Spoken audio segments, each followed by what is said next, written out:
16-bit sports action. You can't do this on Nintendo Genesis. Does. Genesis. Does. Genesis. Does. Genesis. Does. Genesis does. Get Joe Montana free, Pat Riley free, Buster Douglas free, Super Monaco GP free, or Collins free. Genesis does. What Nintendo?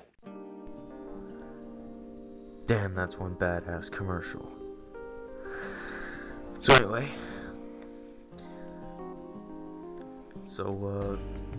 today, just another episode of Game Critic Video Game Reviews, and I have on my desk right now a couple games here, a couple Sega Genesis games here. I got Sonic the Hedgehog, got some sports titles here, NHL 95, Mario and Neo Hockey, NHL PA Hockey 93, World Championship Soccer 2, and hell, I'll throw NHL 98 in. And plus I'll just throw NHL 98 in there. So you got all these cool Sega Genesis games. So obviously you gotta play them on something. Well, it's pretty obvious. It's pretty obvious what you play them on. You play them on a Sega Genesis.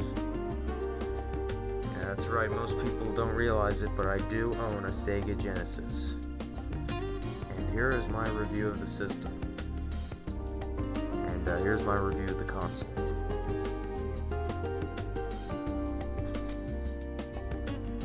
There we go. There's light.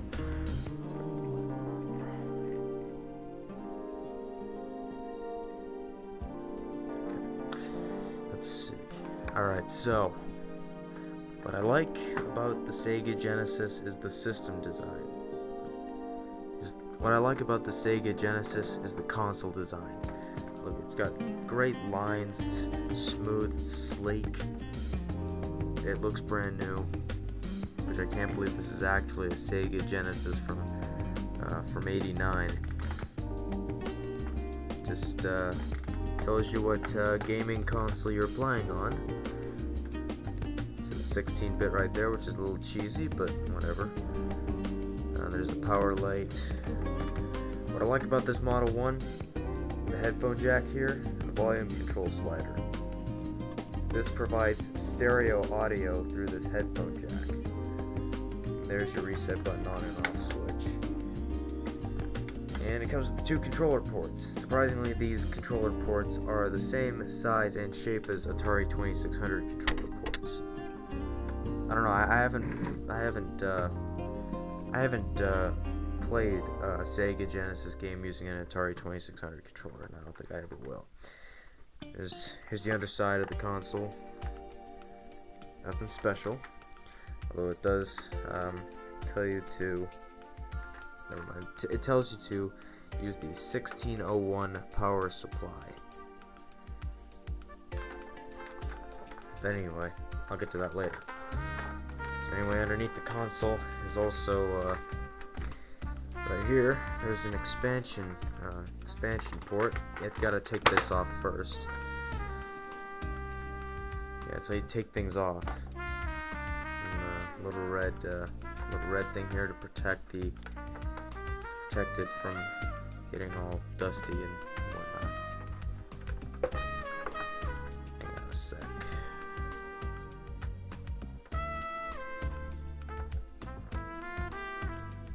Damn. So this is where you would put a Model 1 Sega CD, which would sit underneath this. Yeah, which would sit right here underneath the Sega Genesis. If I had a Sega CD, which I don't, nor do I want to, because there's barely any games for it. It's a hard add-on to find.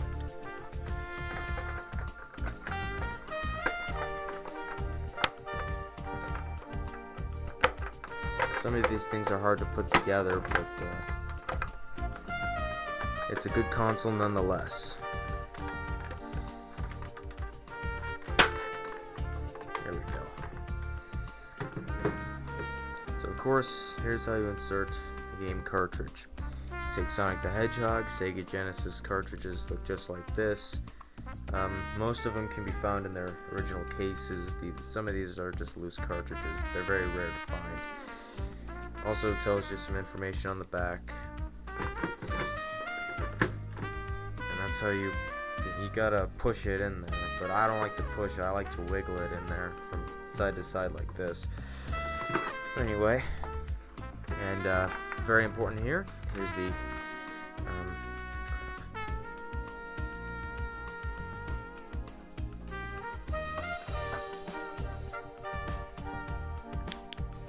anyway, so this would be this switch here would be switch between channel 3 and channel 4. I'm not sure what that's for. This is so where you can put an RF unit in there. Of course, this is the AV out, which has composite video. I use that for composite video, and the AC adapter cord goes in there. Allow me to demonstrate.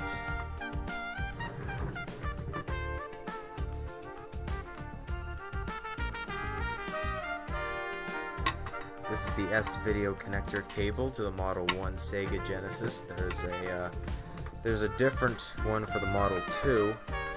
So when you buy a Sega 32X, which is just an add-on, a mushroom-shaped add-on that goes into the cartridge slot there, you would have to get an adapter to hook it up to this because it was working with the Model 2. And of course this two plugs here for S-Video, which only provides mono audio,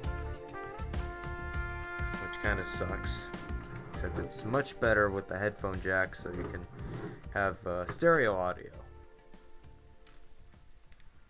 Here's the AC adapter. This heavy piece of crap. It's huge, and it's heavy too.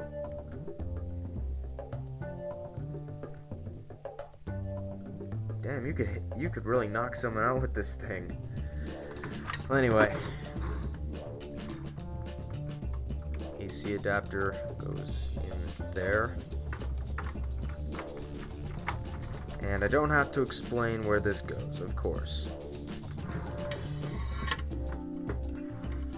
So, the collectability of, well, how collectible are Sega Genesis games? Well, they're very collectible. Some of the greatest titles for it, like Sonic the Hedgehog, this is one of the only big budget titles I have. Most of them are just sports games.